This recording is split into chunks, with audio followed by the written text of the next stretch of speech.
नमस्कार बच्चों। आज 12 साइंस 1.3, ठीक है। 1.2 हम कर चुके हैं। 1.1 1.2 दो हमारे एक्सरसाइजेस हो चुके हैं। नाउ आज का जो है 1.3, अब ये थोड़ा सा जो आपका मैथमेटिकल लॉजिक का कंसेप्ट है वो थोड़ा सा और डीप करता चला जाएगा। तो सीधा मुद्दे पे आते हैं कि आज क्या क्या सीखने वाले हैं। सबसे पहला टॉपिक आज है वो है क्वांटिफायर्स। क्वांटी, ये आपने कहीं सुना हुआ है। जैसे आप सुनते हो क्वांटिटी, जब किसी चीज़ की कोई क्वांटिटी बताना होता है तो उसको हम कहते हैं क्वांटी। ठीक है, क्वांटी मतलब बहुत सारी चीज़ों का कलेक्शन।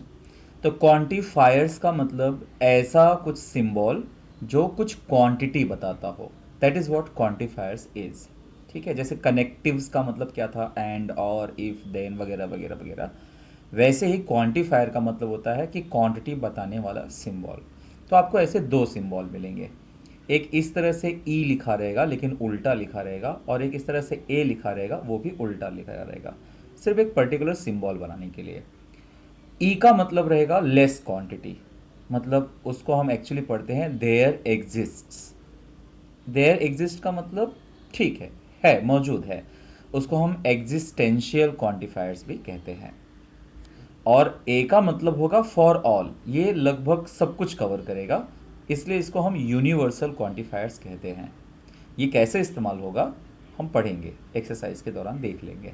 लेकिन फिलहाल अभी आप ये सिंबल पहचानना सीखिए, there exist and for all. और जिस स्टेटमेंट में ये दोनों लगे रहते हैं, या तो ये लगा रहेगा या तो ये, उस स्टेटमेंट को हम कहते हैं क्वांटिफाइड स्टेटमेंट, यानी उस स्टेटमेंट का क्वांटिफिकेशन हो चुका है। तो ऑब्वियसली ये दोनों एक दूसरे से कनेक्टेड डेफिनेशंस थे। अच्छा, एक नया टर्म आने वाला है आपके लिए, वो है डुअल्स। DUALS, duels. डुअल्स का मतलब क्या रहेगा? डुअल्स में आपको सिर्फ ना जो कनेक्टिव रहेगा ना वो उल्टा करना रहेगा। यानी कि कहते हैं ना दोगला। दोगला मतलब मुंह पे कुछ और अंदर कुछ और बोलता है, बस वही बात है। अगर P और Q है तो उसका दोगला क्या होगा? P and Q। जो सिंबल है उसको चेंज करना है बच्चों, और को कर देना है एंड। ये टी फॉर टॉटोलॉजी, जिसमें सब कुछ ट्रू रहता है। तो अगर ट्रू रहा तो वो सी बन जाएगा। सी का मतलब कॉन्ट्राडिक्शन, जिसमें सब कुछ फॉल्स हो। और का एंड तो होगा ही, लेकिन अगर टी रहा तो वो सी बन जाएगा, जबकि स्टेटमेंट नहीं चेंज होता। ओके, वैसे ही अगर एंड है तो और हो जाएगा। सिर्फ इतना ध्यान रखना, टी रहा तो सी, अगर सी रहा तो टी। इसको हम कहेंगे dual, dual of a statement. ठीक है। बाद में आता है बच्चों negation of compound statement. Negation आप इससे पहले 1.2 में आप देख चुके हो। निगेशन का मतलब रहेगा कि जो कुछ भी अंदर है उसका उल्टा। जैसे ये अगर P एंड Q है तो इसका निगेशन जब मैं करूँगा तो ये हो जाएगा निगेशन ऑफ P, और अंदर का सिंबल चेंज हो जाएगा। ये जो एंड है बन जाएगा और निगेशन दोनों के साथ लग जाएगा, negation of P, negation of Q। और जो एंड है वो चेंज हो जाएगा और में। ध्यान दे देना, ये छोटी छोटी बातें हैं, एक्सरसाइज में आपको याद रहनी चाहिए। वैसे ही जो और है वो बन जाएगा एंड, और निगेशन दोनों के साथ लग जाएगा। ज़्यादा इंपॉर्टेंट ये है, ये दोनों तो फिर भी आपको याद हो जाएगा, इसमें आपको याद रखना है इफ़ देन है तो इफ़ देन बन जाएगा एंड, और निगेशन सिर्फ दूसरे वाले को लगेगा। ध्यान रखना, अगर इफ़ देन है तो निगेशन सिर्फ दूसरे को लगेगा और ये सिंबल बन जाएगा एंड। लेकिन क्या होगा जब दोनों तरफ एरो हो? उसको हम क्या पढ़ते हैं? If and only if. जब इफ़ देन है तो सिर्फ सेकेंड वाले को निगेशन और एंड, लेकिन अगर दोनों को हो तब क्या करेंगे? ये यहां देखो, अगर ये इफ़ एंड ओनली इफ़ है, डबल इंप्लीकेशन है, तो एक बार सेकेंड वाले को लगेगा निगेशन और एक बार फर्स्ट वाले को लगेगा निगेशन। लेकिन हम उसको लिखेंगे दूसरी तरफ। देखो कैसे लिखा है, मैं एक बार रीड करके बता देता हूं। अगर निगेशन ऑफ डबल इंप्लीकेशन है तो P एंड निगेशन Q और Q एंड निगेशन P। ये ध्यान रखना है, एक बार निगेशन Q के साथ रहने वाला है, एक बार निगेशन P के साथ रहने वाला है। ठीक है, और बीच में और का सिंबल लगेगा। ऐसा कब होगा? जब डबल इंप्लीकेशन होगा। और अगर ये सिर्फ इफ देन रहता तो केवल पहला स्टेटमेंट आता। एक चीज ध्यान रखना, अगर आपको कभी सिर्फ ये दिखे P डबल इम्प्लीकेशन Q, तो हम उसको इस तरह से लिख सकते हैं, P then negation Q and Q then negation P। Actually क्या होता है, इसका मतलब ये होता है, इसलिए जब हम निगेशन लगाते हैं तो दोनों को एक एक करके निगेशन लगाते हैं, तो पहली बात तो एंड बन जाता है, और इसका मतलब हो जाता है एंड, और एक को निगेशन लग जाता है। यहां पर क्या होता है कि भाई Q वैसे रहता है एंड और निगेशन ऑफ P। तो कभी हमको एक क्वेश्चन मिलेगा हमें एक्सरसाइज में जहां पर हमें इसकी जगह पर ये चेंज करने आना चाहिए। Okay fine. और लास्ट कॉन्सेप्ट इस एक्सरसाइज में वो है कन्वर्स, इनवर्स और कॉन्ट्रा पॉजिटिव, या इसको कॉन्ट्रा पोजिशन भी कहते हैं। ठीक है, तो स्टेटमेंट आप तो जानते हो, पहले पढ़ चुका। और ये जो है ना, ये जो कॉन्सेप्ट आप देख रहे हो, ये सिर्फ और सिर्फ इफ देन में लगेगा। ठीक है, इम्प्लीकेशन में। जैसे P देन Q है, तो कन्वर्स क्या होगा, इसका उल्टा, Q देन P। जैसे if you will study then you will pass, तो इसका उल्टा क्या होगा, if you pass then you have studied, मतलब उसी का उल्टा स्टेटमेंट। कन्वर्स उसी का उल्टा स्टेटमेंट। इनवर्स क्या होता है, negation of first then negation of Q. अगर आप नहीं पढ़ोगे तो नहीं पास होगे, लाइक दैट। और देखो, कन्वर्स समझ में आया, इसका उल्टा। इनवर्स क्या समझ में आ गया, दोनों का निगेशन। और कॉन्ट्रापोजिशन क्या होता है, इसका उल्टा, इनवर्स का उल्टा, negation of Q then negation of P. तो ये 5 कॉन्सेप्ट है जो आपको याद रहना चाहिए। तो आइए अब देखते हैं 1.3 हमारा एक्सरसाइज। आपने सब कॉन्सेप्ट सीख लिए, अब उसी के ऊपर ये हमारा एक्सरसाइज होगा। देखिए, पहला है if a is equal to 3, 5, 7, 9, 11, 12। ये एक सेट दिया हुआ है जिसके अंदर ये टर्म्स हैं। क्वेश्चन कह रहा है कि determine the truth value of each of the following. मतलब क्या ये ट्रू है, वो आपको डिसाइड करना है। क्या पढ़ना सिखाया बच्चों मैंने इसको, ये उल्टा ही है ना। इसको कैसे पढ़ेंगे, देयर एग्जिस्ट एक्स, ऐसा कोई एक्स है मेरे पास जो ए को बिलोंग करता है। ए को बिलोंग करता है मतलब जो मैं एक्स का वैल्यू लूँ वो ए के अंदर ही होगा, एग्जिस्ट उसी के अंदर कर रहा है। सच दैट, इस तरह से कि x माइनस 8 करूं तो 1, यानी किसी एक वैल्यू के लिए अगर ये सही है, देखो एग्जिस्ट का मतलब होता है किसी भी एक वैल्यू के लिए अगर ये सही है तो ये ट्रू है। तो आप देख सकते हो क्या ऐसा सही हो सकता है, हाँ ऐसा सही हो सकता है। अगर मैं 9 ले लूँ तो 9 माइनस 8 इज इक्वल टू 1 हो सकता है ना। देखो, अगर x माइनस 8 बोल रहा है, अगर मैंने 9 ले लिया, 9 माइनस 8 कितना होता है, 1 होता है ना। इसका मतलब किसी एक वैल्यू के लिए तो सही हो रहा है ना मुझे। सो सिंस 9 बिलोंग्स टू ए, जो मेरा x है बिलोंग्स टू ए है, देयरफॉर इट इज़ ट्रू, यानी इसका ट्रूथ वैल्यू क्या हुआ, टी हुआ बच्चों। Okay fine.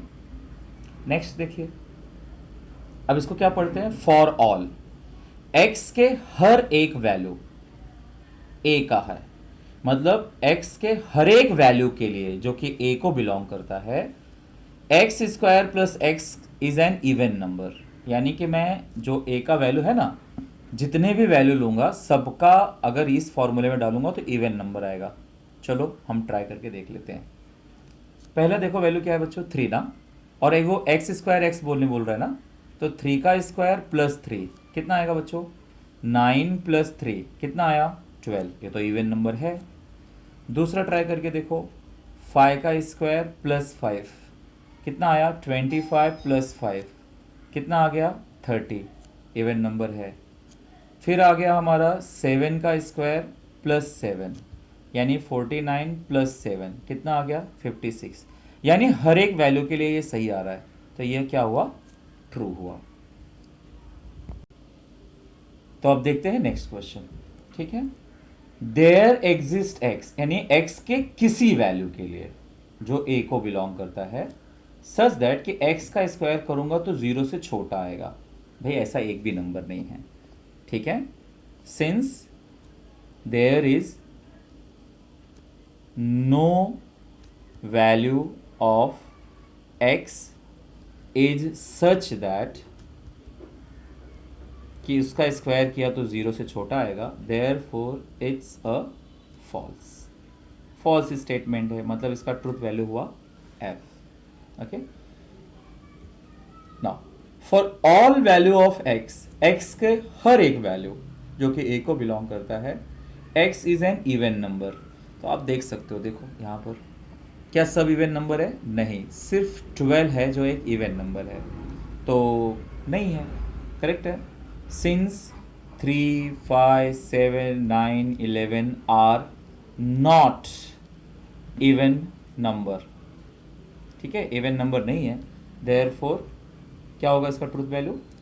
फॉल्स होगा। देयर एग्जिस्ट x, x का कोई एक वैल्यू है जो a को बिलोंग करता है, such that 3x + 8 is greater than 40। मतलब किसी एक वैल्यू को रख कर अगर मैं 3 से मल्टीप्लाई करके 8 ऐड करूं तो वो 40 से ग्रेटर हो जाएगा। देखते हैं ऐसा कुछ हो सकता है क्या। अगर मैंने 3 रखा तो क्या होगा? 3 3 ज़ा 9 + 8 17, जो 40 से ग्रेटर नहीं है। 5 रखा तो 5 3 15 और 8 23, ये भी नहीं है।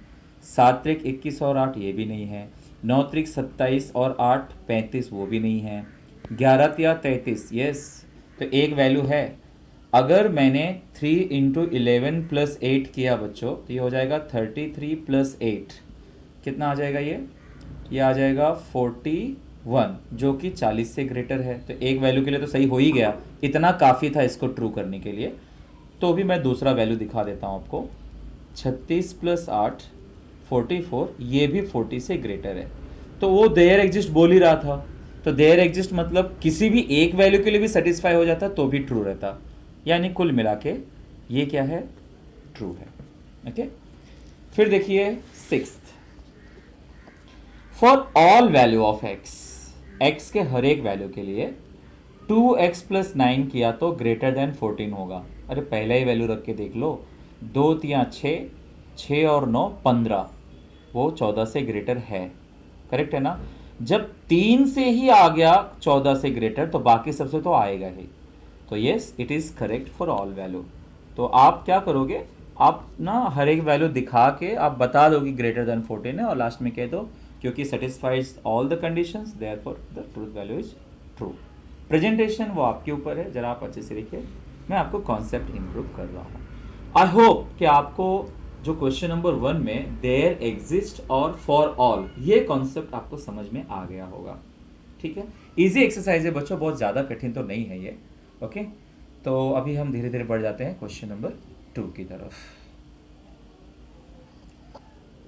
क्वेश्चन नंबर 2 में बच्चों एक नया कॉन्सेप्ट आ गया जिसको हम कहते हैं डुअल्स।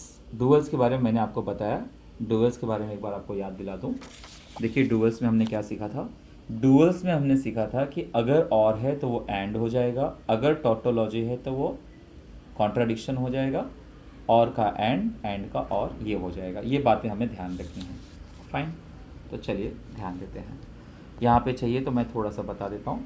हमें और का करना है एंड का करना है और, टोटोलॉजी के करना है सी को करना है टी।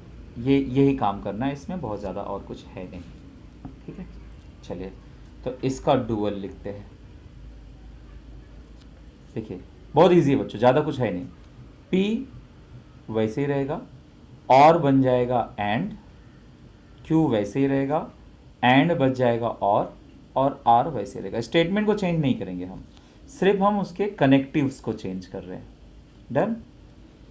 इसका डुअल देखो, पी हो गया, पी ही रहेगा, एंड बन जाएगा और, क्यू एंड बन गया आर, और ये हो गया आर। देखा, बहुत ही मक्खन है। So this is one of the easier chapter actually. अच्छा, ये पी हो गया एंड, पी एंड क्यू, और आर, और ये और है तो बन गया एंड, और ये एस। इजी। इसका डुअल लिखते हैं। ये हो गया बच्चों, पी एंड है तो हो जाएगा और, निगेशन को कुछ नहीं करते, निगेशन वैसे का वैसे आएगा, क्यू। इसका डुअल लिखते हैं, निगेशन पी, और का बन गया एंड, क्यू।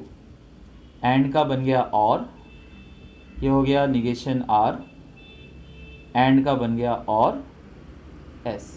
देखा फटाफट हो रहा है ना सब। इसका डुअल लिखते हैं, इसका डुअल हो गया निगेशन पी, एंड का हो गया और, निगेशन क्यू, एंड का हो गया और, ये हो गया पी, और का हो गया एंड, क्यू, एंड का हुआ और, निगेशन आर। सावधानी रखना, इसमें भी मिस्टेक्स कर डालते हैं बच्चे। ओके, इसका डुअल लिखते हैं, निगेशन वैसे ही रहेगा, ये हो जाएगा पी और है ना बच्चों, ये हो जाएगा एंड, क्यू और का हो जाएगा एंड, फिर आ गया बड़ा ब्रैकेट, पी और का हो गया एंड, निगेशन, छोटा ब्रैकेट, एंड का हो गया और। इसका कॉन्सेप्ट एक्चुअली बहुत अच्छे से समझेगा जब कोई स्टेटमेंट दिया हो, जब हम इसको कन्वर्ट करते हैं तब। सो ये हो गया ड्यूअल के 7 क्वेश्चंस इसमें, क्वेश्चन नंबर 2 में। और देखते हैं हम